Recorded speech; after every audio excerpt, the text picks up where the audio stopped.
So today আমরা আলোচনা করব লেসন 3। দেখো এখানে warm up activity discuss in a small group what traffic management means. Then write down how you think traffic management can be improved in our cities. Now read the poem given below and answer the questions that follow. এখানে একটা কবিতা দেওয়া আছে।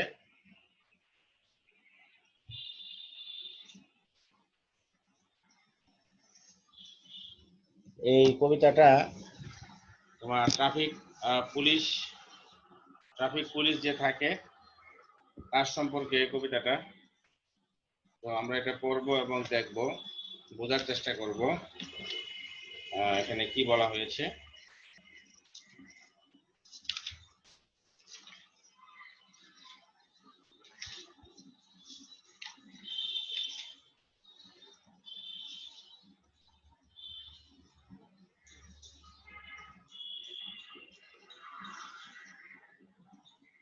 আচ্ছা, প্রথমে আমি একটু বাংলায় বলে নেই যে এখানে আসলে মূল বক্তব্যটা কি। মূল বক্তব্যটা হলো যে এখানে যে কথা বলছে এই কবিতাতে, সে হচ্ছে একজন ট্রাফিক পুলিশ। এই কবিতার মধ্যে জনসাধারণের নিরাপত্তা বিধান এবং পরিবহন ব্যবস্থার একটা ট্রাফিক পুলিশের যে দায়িত্ব এবং কর্তব্য পরায়ণতা, ট্রাফিক পুলিশের যে ডিউটিফুলনেস, রেসপন্সিবিলিটি এবং কিভাবে সে সমস্যাগুলো সমাধান করতে পারে, ট্রাফিক ম্যানেজমেন্টটা করে, এটা সম্পর্কে বলা হয়েছে। মানুষকে পরিবহন আইন সম্পর্কে সচেতন করে তোলা, পরিবহনের চলাচলের যে নিয়ম কানুন আছে এগুলা প্রত্যেকেই মানবে, এটা দিকে সবাইকে ধাবিত করা, সড়ক নিরাপত্তা সুনিশ্চিত করতে নিজেকে পুরোপুরি নিবেদিত করে অক্লান্ত পরিশ্রম করে একজন ট্রাফিক পুলিশ। এবং সে এমন গতিশীল অবস্থায় থাকে, সে থাকে না, মানে ভেহিকেলগুলো এমন গতির মধ্যে থাকে, ধ্বংসাত্মক গতি, এবং রাস্তায় যানবাহন চলাচল জনসাধারণের কোলাহলের মধ্যে থেকে অনেক সাউন্ড পলিউশন যেখানে থাকে, অনেক বেশি সাউন্ড, অনেক বেশি পলিউশন, স্মোক, একটা রৌদ্র, অনেক চ্যালেঞ্জিং একটা জব তার। অনেক সময় তার শারীরিক অসুস্থতা বোধ করে এই রোদের মাঝে দাঁড়িয়ে থেকে কাজ করাটা খুব কঠিন।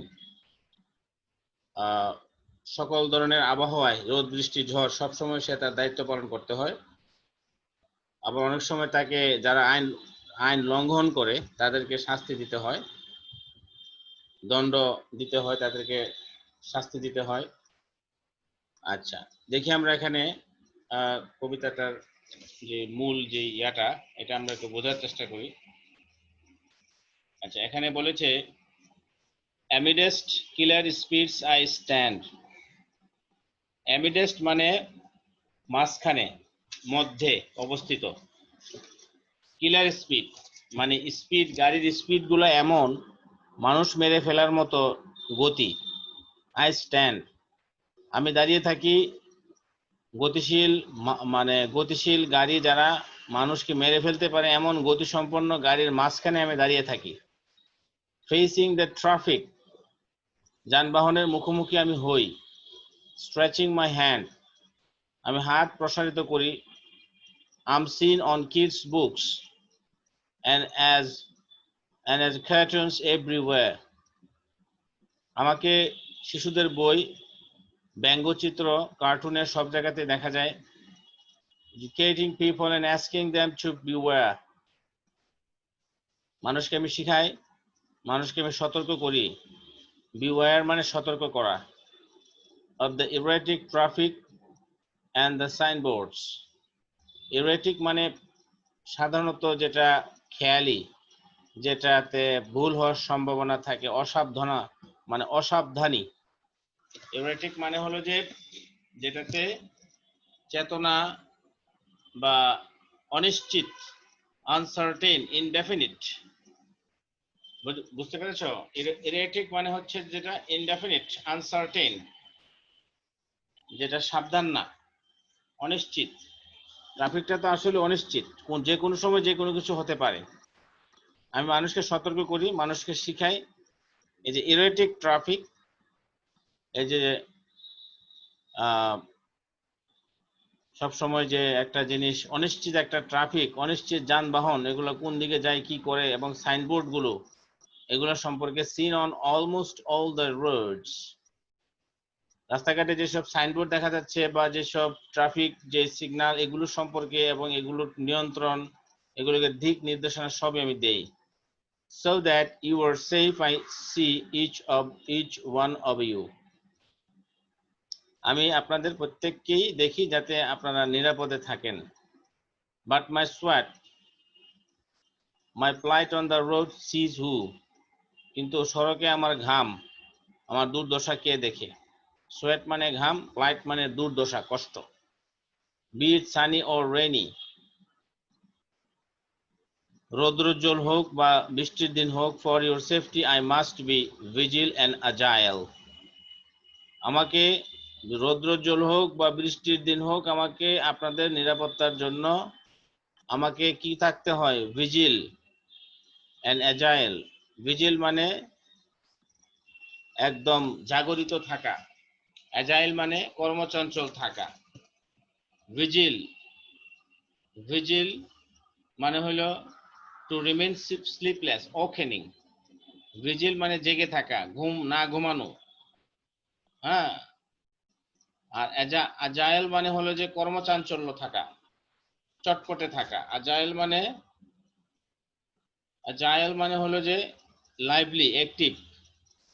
আর ভিজিল মানে না ঘুমানো, sleepless, to remain sleepless, awakening, rise, জেগে থাকা, চোখটা এক মুহূর্ত বন্ধ করতে পারে না। আর আজাইল মানে হলো অ্যাক্টিভ থাকতে হবে, মানে চোখে তার ঘুম নাই এবং তাকে অ্যাক্টিভ থাকতে হয়। স্ট্যান্ডিং এরেক্ট, আমি একদম সোজা হয়ে দাঁড়িয়ে থাকি। এরেক্ট মানে হচ্ছে যে একদম খাড়া, সোজা, স্টিপ, আপরাইট হয়ে দাঁড়িয়ে থাকি আমি।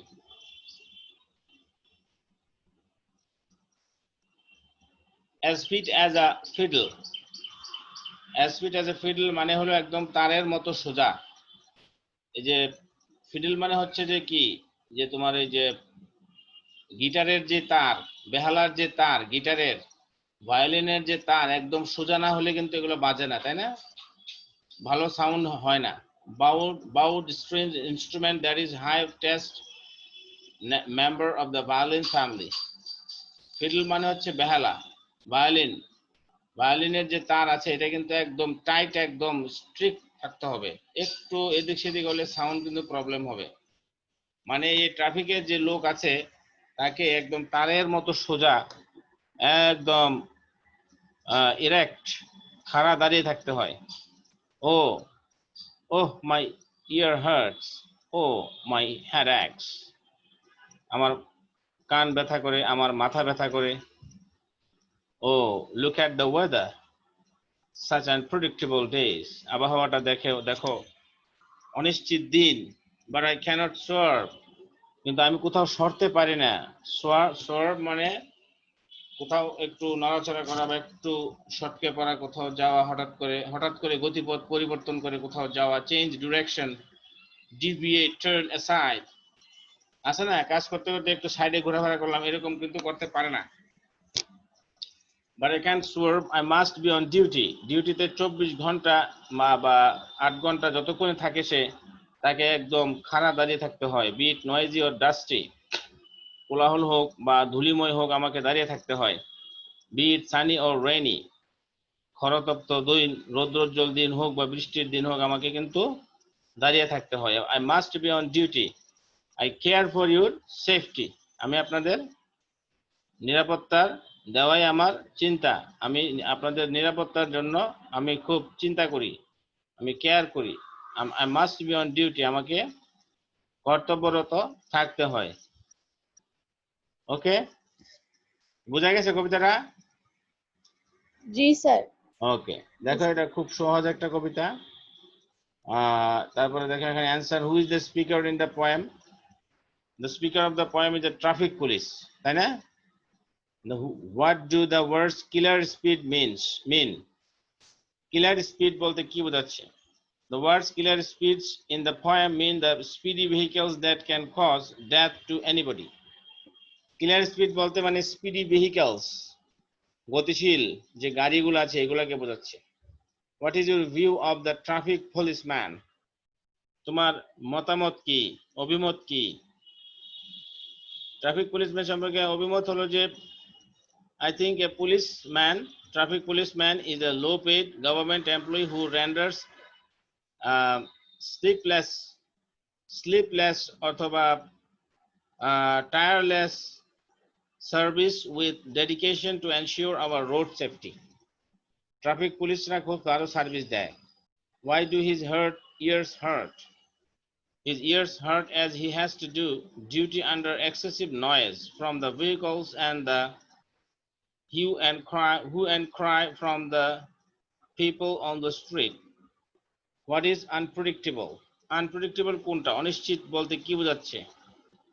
অনিশ্চিত বলতে বোঝাচ্ছে weather condition of various days is unpredictable, weather condition গুলা। What is the attitude of the speaker to the job he does? সে যে কাজটা করে এটার প্রতি তার দৃষ্টিভঙ্গি কি রকম? তার মনোভাব হলো যে তার নিজের কাজের প্রতি বক্তার মনোভাব অত্যন্ত ইতিবাচক, কেননা তিনি অনুধাবন করতে পারেন যে সড়কে ও মহাসড়কে মানুষের নিরাপত্তার জন্য তার কাজটা অত্যন্ত জরুরি। সড়কে মহাসড়কে একজন ট্রাফিক পুলিশের ভূমিকা অত্যন্ত গুরুত্বপূর্ণ, এটা ভালোভাবে পালন করতে হবে। Okay, the poem has 3 stanzas. What is the rhyme scheme of the stanza? What are the advantages of using rhyme in a poem? বলছে যে এখানে এই কবিতায় চরণ কয়টা, মানে স্ট্যান্জা বলতে বোঝাচ্ছে যে এরকম, যেমন এখানে স্ট্যান্জা হলো 1 2 3 4 5 6 একটা স্ট্যান্জা, 1 2 3 4 5 6 দুইটা স্ট্যান্জা, তাহলে দুইটা স্ট্যান্জা 6 লাইন। আর এবার দেখি 1 2 3 4 চারটা লাইনের একটা স্ট্যান্জা আর 1 2 দুইটা স্ট্যান্জা আর কি এখানে। আচ্ছা দেখি আমরা তাহলে এখানে আমরা বোঝার চেষ্টা করি যে আসলে স্ট্যান্জা বলতে বোঝাচ্ছে চরণ আর কি। এখানে বলছে যে স্যার, হ্যাঁ বলো। স্যার আপনার কথা আটকায় আসতেছে। আটকে আসতেছে, এবার বোঝা যায়? হ্যাঁ হ্যাঁ স্যার, বুঝতে পারতেছি কিন্তু কথা আটকায় আসতেছে। আচ্ছা এবার স্যার এখন ঠিক আছে।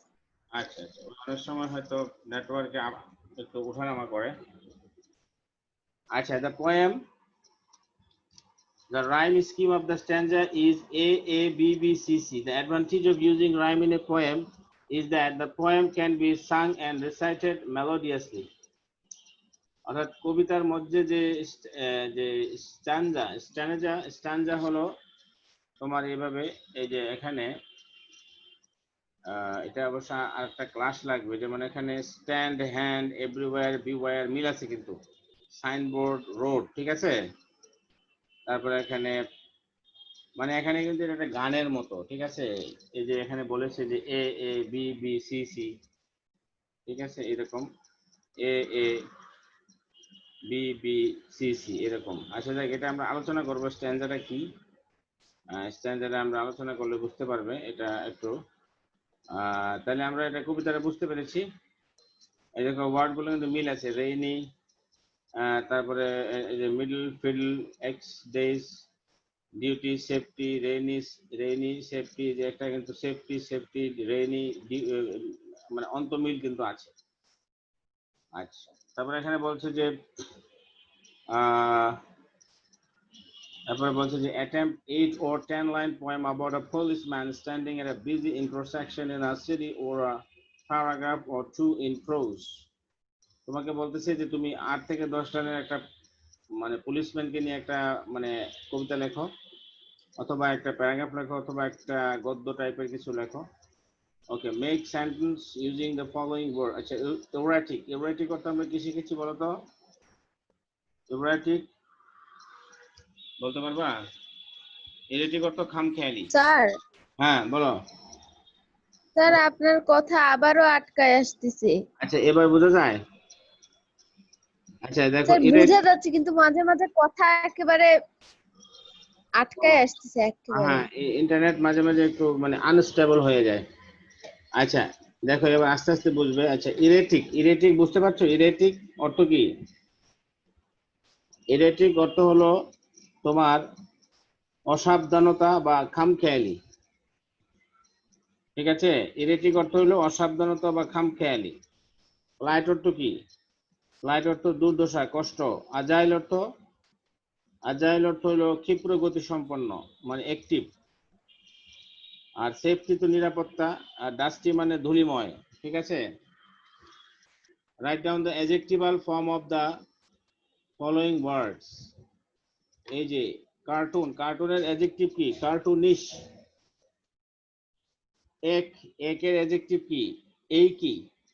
এক মানে ব্যথা, আর এই কি মানে ব্যথাপূর্ণ। Duty, dutiful. সোয়েট, সোয়েটি মানে ঘর্মা, ঘর্মাপ্লুত। সোয়েট মানে ঘাম। এডুকেট, শিক্ষিত। এডুকেটেড, এডুকেট শিক্ষিত হওয়া বা করা, আর এডুকেটেড মানে শিক্ষিত। ওকে, বুঝতে পারছো কথা? Hello, can you hear me?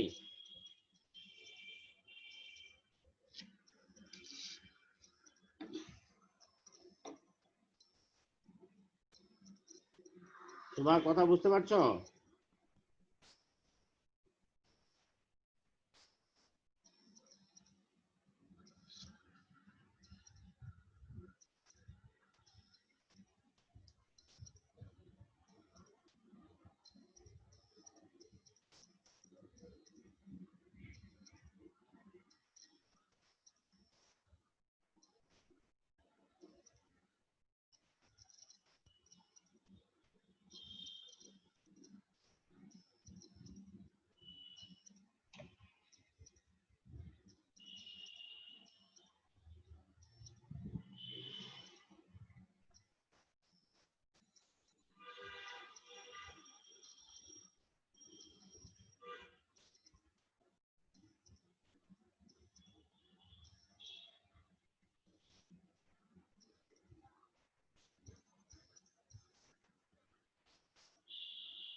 Sir হ্যাঁ, তুমি আসো, আমি তো তোমার ডাকতেছি।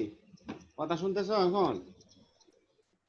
স্যার নেট আবার চলে গেছিল, এখন আসছে আবার স্যার। ও আচ্ছা, আমার এখানে তো ঠিক আছে, তোমাদের এখানে মনে ডিস্টার্ব করছে না? স্যার এখানে আমাদের এখানে আশেপাশে সব জায়গায় একসাথে তো নেটের ও, কানেকশন, এই কারণে হয়তো চাপ বেশি। ওকে, বারবার নেট চলে যায়, দিনে তিন বারবার। চারবার করে নেট 1 ঘন্টা আচ্ছা দেখো এখন এই যে তুমি কি আমার কথাগুলো শুনতে পেয়েছো? এই যে 6 নাম্বার 7 নাম্বারে। না স্যার, একবারে নেট ছিল না, আচ্ছা দেখো ডিসকানেক্ট আমি হয়ে বলি, গেছিল। ইরেটিক অর্থ কি জানো? ইরেটিক, ইরেটিক অর্থ খামখেয়ালি বা অসাবধানী, বুঝছো? ইরেটিক মানে হচ্ছে খামখেয়ালি বা অসাবধানী, মানে সাবধান নয়। The road accident couldn't be avoided only for the driver's erratic notion. এবার কথা বোঝা যাচ্ছে? জি জি স্যার, বুঝতে পারছি। ওকে, ফ্লাইট মানে হচ্ছে বিপদ, সমস্যা। আজাইল মানে হচ্ছে চটপটে, মানে অ্যাক্টিভ। সেফটি তো বুঝোই। আর ডাস্টি বালুময়, ধূলিময়। আচ্ছা এখানে যে ওয়ার্ড গুলো আছে, আহ, আমাদেরকে বলেছে এখানে এগুলোর অ্যাডজেক্টিভ ফর্ম বের করার জন্য। Cartoon, cartoonish. এই, এই কি। ডাস্টি, আরে sorry, duty, duty dutiful. Sweat, sweat sweaty. Sweat এমনিতে ঘাম, আর সোয়েটি ঘর্মাপ্লুত। এডুকেট, এডুকেটেড, এডুকেটেড মানে শিক্ষিত। ওকে, এবার দেখো elaborate on the meaning of the lines. elaborate on the meaning of the lines. এই লাইনগুলোকে ইলাবোরেট করতে বলছে, মানে ব্যাখ্যা করতে বলছে। Amidst killer speeds I stand. বিধ্বংসী গতির মাঝে আমি দাঁড়িয়ে থাকি। A traffic police remains standing at the junction of roads through which speedy vehicles come and go. He may be run over anytime by any of the speedy vehicles. এগুলো আমাদেরকে ব্যাখ্যা করতে বলছে, মানে amidst killer speed মানে হলো যে ব্যাপক গতিসম্পন্ন গাড়িগুলোর মাঝখানে সে দাঁড়িয়ে থাকে। Standing erect as fit as a fiddle. সে দাঁড়িয়ে থাকে একদম সোজা, একদম মানে বেহালা যেরকম সোজা হয়ে থাকে, বেহালার তারগুলো যেরকম সোজা হয়ে থাকে, ঠিক ট্রাফিক পুলিশ নিজের দায়িত্ব পালনের জন্য সোজা হয়ে দাঁড়িয়ে থাকে। এই জন্য বেহালার সাথে ট্রাফিক পুলিশের তুলনা করা হয়েছে। A fiddle remains standing erect. বেহালা কিন্তু একদম সোজা হয়েই থাকে। So does the traffic policeman. So the traffic policeman is compared with a fiddle. একজন ট্রাফিক পুলিশম্যানকে একটা বেহালার সাথে তুলনা করা হয়েছে। বেহালার তার যেরকম সোজা থাকে, একদম কোনো বাঁকা নাই, স্ট্রেট ফরওয়ার্ড, ঠিক সেরকম। কথা শুনতে পাচ্ছ? জি স্যার, শুনতে পাচ্ছি এখন। আচ্ছা। Oh look at the weather and such unpredictable days. এখানে আসলে ট্রাফিক পুলিশম্যান যে তার ডিউটি করে রোদ্রে এবং বৃষ্টিতে, সে তার ডিউটিগুলো পারফর্ম করে প্রচন্ড রৌদ্র, প্রচন্ড বৃষ্টি, ঠান্ডার মধ্যেও কিন্তু তার দায়িত্বটা পালন করে, এই কথাটাই এখানে বলছে। A traffic policeman does his duty in the sun and shower. He performs his duty ignoring scorching sun, heavy rain and utter cold. ঠিক আছে? আচ্ছা, ওকে, তাহলে আমরা এটা শিখে গেলাম। তাহলে এখানে আমাদের ওয়ার্ড মিনিং গুলা খেয়াল রাখতে হবে, ওয়ার্ড মিনিং গুলা। আচ্ছা, দেখো এখানে এবার দেখো লেসন 4 ফ্রম ফিলিপোস ফ্ল্যাক্টোস film my brother the traffic policeman. এটা একটা বিষয়। এখানে বলছে যে আমার ভাই, মূল বক্তব্যটা এখানে বলি, আমার ভাই ট্রাফিক পুলিশ গ্রিক চলচ্চিত্রকার ফিলিপাস ফাইলাক্টোসের একটা মজার চলচ্চিত্র। মানে মাই ব্রাদার দ্য ট্রাফিক পুলিশম্যান, এটা একটা গ্রিক একটা সিনেমার একটা অংশ। এই সিনেমা এটা একটা সিনেমার নাম। এই সিনেমার কেন্দ্রীয় চরিত্র অ্যান্টনিস পিকরোক্লাস নামে একজন ট্রাফিক পুলিশ, যিনি তার কাজ এবং দায়িত্বের প্রতি চরমভাবে নিবেদিত। অ্যান্টনিস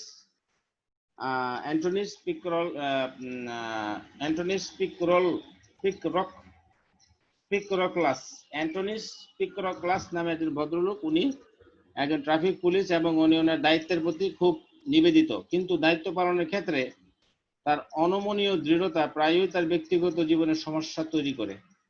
মানে কেউ যদি তার প্রফেশনাল লাইফে খুব দায়িত্বশীল হয়, তার কিন্তু এই যে তোমার ব্যক্তিগত জীবনে কিছু সমস্যা হতে পারে। কেননা তিনি তার বোন, ফুফুর প্রেমিক ল্যাম্পোস এবং একজন ব্যবসায়ীর জরিমানা করেন, যিনি তার নিজের প্রেমিকার বাবা। অর্থাৎ উনি এতটাই দায়িত্বশীল, উনি ওনার বোনের প্রেমিক এবং নিজের প্রেমিকার যে বাপ, তাদেরকেও ট্রাফিক পুলিশ হিসেবে জরিমানা করতে দ্বিধাগ্রস্ত হননি। অ্যান্টনিস পিকরোক্লাস কিছুটা বাতিকগ্রস্ত আচরণ, কিছুটা মানে বাতিকগ্রস্ত, পাগলাটে টাইপের। তার ব্যক্তিগত রোমান্টিক জীবনে তাৎপর্যপূর্ণ সমস্যা সৃষ্টি করলেও উভয় যুগলের বিয়ের মাধ্যমে একটি সুখকর পরিণতি দিয়ে এর পরিসমাপ্তি ঘটে। অর্থাৎ একটা মানুষ যখন দায়িত্ব পালন করছে, তখন সে তার খুব ঘনিষ্ঠ আত্মীয় স্বজনকেও কিন্তু সে মাফ করতে পারছে না। তার দায়িত্ববোধ এত স্ট্রং, এত ভালো তার ability to be objective in terms of his duty, that is so presentable, that is so touchy. তাহলে এখানে বলছে যে imagine yourself as a traffic police. You have just finished your shift directing traffic near a school from morning till noon. Talk to a small group for 5 minutes about your experience. আচ্ছা, এখানে কি বলছে যে now read the short passage about the film and answer the questions that follow from Philippos Plaktos film My Brother the Traffic Policeman. তাহলে এখানে কি বলছে the persona of a traffic policeman has always been a curious one. Persona মানে কি? Persona মানে হলো যে ব্যক্তি। পার্সোনা মানে হলো ব্যক্তি, একজন পার্সন। পার্সোনা মানে হলো যে ব্যক্তি, একজন পার্সন। বলছে এখানে যে একজন ট্রাফিক পুলিশের অভিব্যক্তি সবসময় কৌতূহল উদ্দীপক। পার্সোনা মানে ব্যক্তিত্ব। একজন ট্রাফিক, তুমি কি কথা শুনতে পাচ্ছ? জি স্যার, শুনতে পাচ্ছি। ওকে, একটু সাউন্ড করে মাঝে মধ্যে ইয়েস নো হ্যাঁ হু, তাহলে আমি বুঝতে পারি। আচ্ছা, ঠিক আছে। ট্রাফিক পুলিশের যে ব্যক্তিত্বটা, এটা সবার জন্য একটা মানে আগ্রহের বিষয়। It has often found important space and close treatment in literature and other arts.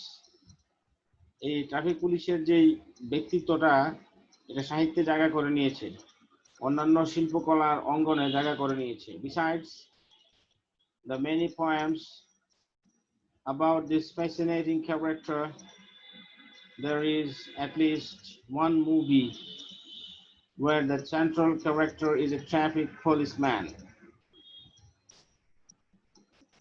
অনেক কবিতা লেখা হয়েছে এই ট্রাফিক পুলিশম্যানকে নিয়ে। অন্তত একটা হলেও সিনেমার প্রধান চরিত্র ট্রাফিক পুলিশম্যান একজন। 1963-তে Greek film maker Filippos Fylaktos সে কি করেছে, made this film name by my brother the traffic policeman. এই যে গ্রিক একজন ফিল্ম মেকার, তার নাম হলো ফিলিপোস প্ল্যাকটোস, সে এই সিনেমাটা তৈরি করেছে 1963-তে। It featured a slightly manic traffic policeman, পাগলাটে টাইপের, ম্যানিক টাইপের, বাতিগ্রস্ত টাইপের একটা পুলিশম্যান, অ্যান্টনিস পিক্রোক্লস। নামটা বিদঘুটে টাইপের নাম, অ্যান্টনিস পিক্রোক্লাস, who is utterly, যে কিনা পুরোপুরি devoted, আত্মনিয়োগকৃত টু সার্ভিস এন্ড ডিউটি। তার সার্ভিস এবং তার ডিউটির প্রতি সে খুবই মানে আন্তরিক। and applies the traffic code, এবং ট্রাফিকের নিয়মগুলো সে অ্যাপ্লাই করে, প্রয়োগ করে, ব্যবহার করে উইথ আনইয়েল্ডিং, মানে খুব শক্তিশালী, সিভিয়ারিটি, চরম তীব্রতা নিয়ে সে এগুলো বাস্তবায়ন করে, মানে কাউকে মাফ করে না। টিকেটস রেইন ডাউন আপন ল, ঠিক আছে। আচ্ছা, আইন ভঙ্গকারীদের বিশেষত ট্যাক্সি চালক ও ল্যাম্প্রসকে বিশেষভাবে জরিমানা করে। Tickets rain down upon law breakers, in particular taxi drivers and especially Lampros, who happens to be in love with Picrocolos' sister. The tickets rain down upon law, অর্থাৎ বৃষ্টির মতো জরিমানা করে সে। কাদের প্রতি? ব্রেকার্স ইন পার্টিকুলার, যারা আইন ভাঙে তাদেরকে সে বৃষ্টির মতো জরিমানা করে, টিকিট দিয়ে দেয়। ইন পার্টিকুলার, বিশেষ করে ট্যাক্সি ড্রাইভারদেরকে, এবং স্পেশালি ল্যাম্প্রসকে সে জরিমানা করে। এই ল্যাম্প্রস হলো তার বোনের প্রেমিক ল্যাম্প্রস, আর তার বোন ফুফু, তার বোনের নাম ফুফু, এই ফুফুর প্রেমিক হলো ল্যাম্প্রস। আর অন্যান্য যে অপরিচিত যেই হোক, ট্যাক্সি ড্রাইভারদেরকে সে বৃষ্টির মতো টিকিট দিয়ে জরিমানা করে। In his turn, the traffic policeman is in love with a businessman's daughter. এই যে নিজের বেলায় দেখা গেছে যে সে আবার এক ব্যবসায়ী মেয়েকে সাথে লাভ প্রেমে জড়িত আছে। ওই মেয়েটার নাম হলো কিকি, who is afraid to reveal her feelings to her father. এই কিকি আবার তার বাবার কাছে এই যে অ্যান্টনিস পিক্রোক্লস সম্পর্কে বলতে ভয় পায়। Besides, Antonis has given lots of traffic tickets to a bus belonging to her father's company. আরেকবার অন্যদিকে তার কিকির বাবার বাস কোম্পানি আছে, এগুলো অনেক বাসকে সে এই যে অ্যান্টনিস পিক্রোক্লস অনেকগুলো টিকিট ধরায় দিছে, জরিমানা। For all these reasons, এইসব কারণে the road to marriage for both couples is long. এই কারণে তাদের বিয়েটা, এই জোড়ার বিয়েটা খুব দীর্ঘ সময় ব্যাপার, and strewn with obstacles, এবং এটার সাথে প্রতিবন্ধকতায় ঢেকে আছে তাদের মানে বিয়ের পথ দীর্ঘসূত্রিতা এবং প্রতিবন্ধকতায় ঢেকে যায়। তাদের যে বিয়ের যে পথ আছে, এই পথে স্ট্রিউন মানে হলো আকীর্ণ, স্ক্যাটার্ড, বিস্ট্রু, আকীর্ণ, to cover surface with things, মানে একটা জিনিস যারা ঢেকে আছে, ঘুরে আছে, মানে এটা খুলছে না, এটা জটলাটা খুলছে না, এটা হলো স্ট্রিউন। হ্যাঁ, strewn. Okay, but the outcome is a happy one for everyone involve. কিন্তু শেষ পর্যন্ত তাদের জীবনে যে ফলাফলটা হয়, মানে তাদের বিয়ে শাদী হয় বা তাদের হ্যাপি কনজুগাল লাইফ তৈরি হয়। কেমন, তুমি কি বুঝতে পেরেছো? Have G you sir. understood? Have you understood the theme of the passage? G sir, বুঝতে Okay. পারছি। So persona, what's the meaning of persona? বলো। পার্সোনা মানে স্যার ব্যক্তিত্ব। ব্যক্তি। মানে কারো অ্যাটিটিউড, কোন বিষয়ে কারো অভিব্যক্তি, মতামত, হ্যাঁ ভাবমূর্তি, পার্সোনা। তারপরে কিউরিয়াস মানে হলো কৌতূহলী, ফ্যাসিনেটিং মানে হলো কি মুগ্ধকর, আকর্ষণীয়, ম্যানিক মানে পাগলাটে, বাতিগ্রস্ত, একটু উন্মাদ টাইপের, কিন্তু পুরোপুরি উন্মাদ না, মানে কোনো কাজের প্রতি প্রচন্ড প্যাশনেট, ডিভোটেড মানে নিবেদিত। আর অবস্টেকেল মানে প্রতিবন্ধকতা, বাধা। বাধা। Okay, what does giving tickets mean in the context? Ticket দেওয়া বলতে কি বোঝাচ্ছে, বুঝতে পারছো? টিকেট মানে কি? টিকেট মানে হচ্ছে কি, বলো। টিকেট বলতে কি বোঝাচ্ছে? In the context giving ticket mean giving punishment for breaking rule. মানে ট্রাফিক রুল ভাঙলে টিকেট দেয়, মানে জরিমানা দেয়। ঠিক আছে? What idea of the central character have you form? কেন্দ্রীয় চরিত্র সম্বন্ধে তোমার ধারণা কেমন? তো কেন্দ্রীয় চরিত্রটা কেমন, কিছুটা আবেগপ্রবণ এবং কিছুটা বাতিগ্রস্ত, মানে ইমোশনাল টাইপের। মানুষটা ইমোশনাল এবং কিছুটা পাগলাটে, ম্যানিয়াক টাইপের। I have formed an idea of the central character that he is a bit romantic, emotional, somewhat passionate, and absolutely maniac in nature. মানে যে কাজটা ধরবে সেটার জন্য সে উঠে পড়ে লাগে, রোমান্টিক টাইপের, কিছুটা emotional. What is meant by the road to marriage? Road to marriage বলতে কি বোঝাচ্ছে? রোড টু ম্যারেজ বলতে বোঝাচ্ছে আসলে প্রত্যাশিত যে জীবন সঙ্গীর সাথে তার বিয়ে, তার বাস্তবতা এবং প্রক্রিয়া। The road to marriage means the reality and the procedure to get married with the expected partner. মানে বিবাহের ক্ষেত্রে তার যে পার্টনার সাথে তার বিবাহ, তার যে এক্সপেকটেশন, তার যে জীবনের প্রতি যে ভূমিকা, আবেগ, এটাকে বোঝাচ্ছে। In which language was the movie probably made? এই মুভিটা কোন ভাষায় রচিত হয়েছিল? তো যেহেতু গ্রিক দেশে একজন লোক এটা বানিয়েছে, অবশ্যই এটা গ্রিক অথবা ল্যাটিন ভাষায় তৈরি হবে। বুঝতে পেরেছো? How does the movie end? মুভিটা শেষ হলো কিভাবে? মুভিটা শেষ হয়েছে খুব আনন্দের সাথে, খুব মজার সাথে এটা শেষ হয়েছে, তাই না? ওকে, জি স্যার। আমরা এখন চলে যাচ্ছি গ্রামারে। Let us go to grammar items that we have studied in the last class. দেখো এখানে আমরা এখন দেখব আমরা কি মানে এইভাবে পড়ানো ঠিক আছে তো তোমার নাকি? Is it okay that we are going on? হ্যাঁ জি স্যার, স্যার আজকে একটু হ্যাঁ বলো আজকে কমায় পড়ালে ভালো হয় স্যার। ও এখন কি ছেড়ে দিব নাকি গ্রামার পড়বা না স্যার ছেড়ে এখন দিব? অফ করলে ভালো হয় স্যার, আজকে হ্যাঁ একটু পরীক্ষা আছে তো। ও পরীক্ষা আছে তো এখন ছেড়ে দিব না গ্রামারটা পড়বা একটু? স্যার একটু পড়ি, সমস্যা নেই। আচ্ছা ঠিক আছে ওকে। দেখো আমরা গত ক্লাসে দেখেছিলাম গত ক্লাসে রুলগুলো আবার একটু দেখি। খুবই সহজ। অ্যাফার্মেটিভ থেকে নেগেটিভ করার সময় আমাদের কি করতে হবে? অনলি, অ্যালোন এবং মেয়ারলি এগুলো যদি থাকে তাহলে আমাদের কি করতে হবে? আমাদেরকে অবশ্যই অনলি, অ্যালোন, মেয়ারলি দ্বারা যদি তোমার ব্যক্তি অথবা গড বোঝায়, ব্যক্তি অথবা গড বোঝায়, সেখানে আমরা নান বাট ইউজ করব। বস্তু বোঝালে নাথিং বাট এবং সংখ্যা বোঝালে আমরা not more than, not less দেন।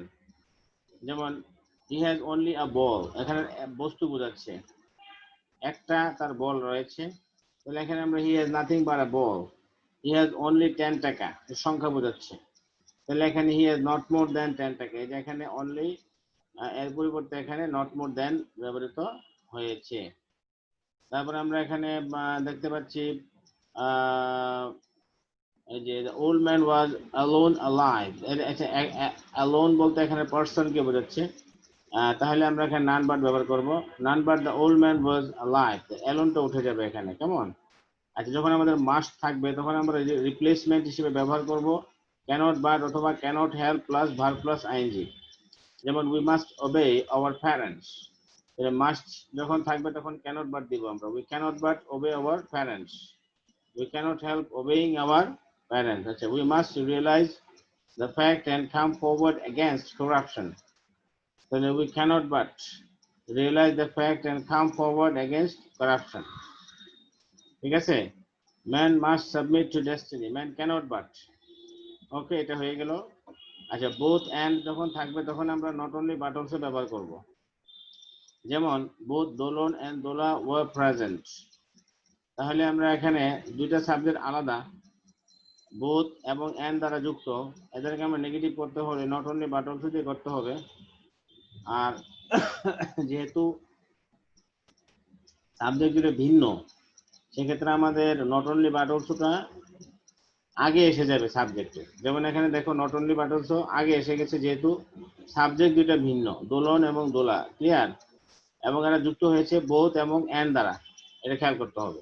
তাহলে এখানে not only Dolon but also Dola উভয় প্রেজেন্ট। আর যদি এমন হয় যে সাবজেক্ট দুটা একই, সেক্ষেত্রে আমরা কি করতে পারি? আমরা এই নেগেটিভ করার সময় আমরা ওই যে নট অনলি বাট অলসোকে আমরা সাবজেক্টের পরে তাকে প্লেস করতে পারি। তাহলে দেখো এখানে হি ওয়াজ অবিডিয়েন্ট এন্ড জেন্টল, এখানে দুটা এন্ড দ্বারা যুক্ত হয়েছে। এখানে আমরা কি করব? এখানে আমরা যেটা করব সেটা হলো যে এখানে কিন্তু আসলে দুটা সেন্টেন্স, কিন্তু এখানে দুইটা, এবং এটা একটা কম্পাউন্ড সেন্টেন্স। হি ওয়াজ জেন্টল, হি ওয়াজ অবিডিয়েন্ট, হি ওয়াজ অবিডিয়েন্ট, হি ওয়াজ জেন্টল, কেমন? এই ধরনের সিচুয়েশনে আমরা এন্ড যখন এন্ড দ্বারা যখন দুটো ওয়ার্ড যুক্ত থাকবে এবং এদেরকে রিপ্লেস করতে হলে আমরা এখানে নট অনলি বাট অলসো বসাই দেব। এই যে এখানে যেহেতু সাবজেক্ট একটা, হ্যাঁ, ভিন্ন সাবজেক্ট নাই, সেই কারণে সাবজেক্টের পরেই কিন্তু নট অনলি বাট অলসো বসবে, কিন্তু এখানে দেখো সাবজেক্ট কিন্তু দুইটা ভিন্ন, এই কারণে নেগেটিভ করার সময় নট অনলি বাট অলসো কিন্তু সাবজেক্টের আগে বসেছে, হ্যাঁ। আর এখানে কিন্তু নট অনলি বাট অলসোটা সাবজেক্টের ইভেন ভার্বের পরে বসেছে। এই যে দেখো সাবজেক্টের পরে বসা বলতে আমরা ওয়াজ যে ভার্ব আছে এটার পরেও আমরা বলছি, যেমন he was not only obedient but also gentle. Okay, আচ্ছা এরপর দেখো এভরিওয়ান, এভরিবডি, এভরি পারসন। এই যে এভরিওয়ান, এভরিবডি, এভরি পারসন, এই যে এভরি এর পরে যে আলাদা যে শব্দটা আছে এখানে, এটা কমন নাউন।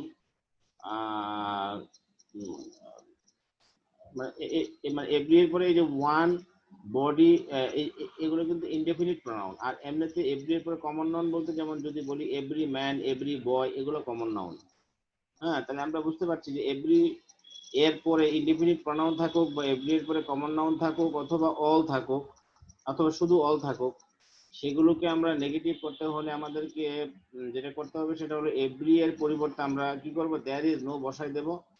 তারপরে এভরি এর পরে যে শব্দটা আছে, যেমন এখানে পার্সন আছে, এটাকে আমরা এরপরে বসাবো দেয়ার ইজ নো, মানে একটা উদাহরণ দেখলে বুঝবা, যেমন every mother loves her child. তাহলে আমরা প্রথমে কি করলাম, এভরি এর পরিবর্তে আমরা কি করব, আমরা দেয়ার ইজ নো বসিয়ে দিলাম, হয়ে গেল।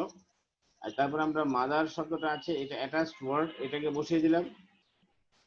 এখন আমরা বাট বসাবো, বাট। বাট বসানোর পরে বাকি যে অংশটা আছে এটা আমরা ক্লিয়ারলি হুবহু বসিয়ে দিলাম। কেমন? ঠিক আছে, যেহেতু তোমার পরীক্ষা আছে তাহলে আজকে থাক এখানে নাকি? হ্যালো শোভা? স্যার, হ্যাঁ, শুনতে পাচ্ছ? এখন থাকবে? স্যার আসি স্যার। ওকে ওকে, রেখে দিব। স্যার এতটুকুই থাক স্যার। ওকে ওকে ওকে, ঠিক আছে মা, তাহলে ভালো আচ্ছা থেকো। স্যার। ওকে।